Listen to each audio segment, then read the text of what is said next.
In the set of questions that follow, we'll be looking at functions, function notation, and graphs of functions.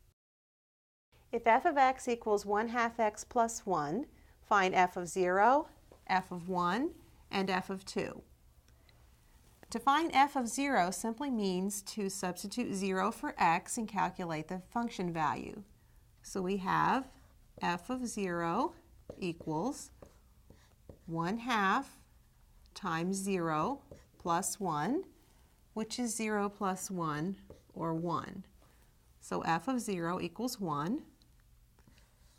F of 1 equals 1/2 times 1 plus 1, substituting 1 for x, which is 1/2 plus 1, or 1.5, or 3/2. F of 2 is 1/2 times 2, substituting 2 for x, plus 1, which is 1/2 times 2 is 1, 1 plus 1 is 2. So f of 2 equals 2.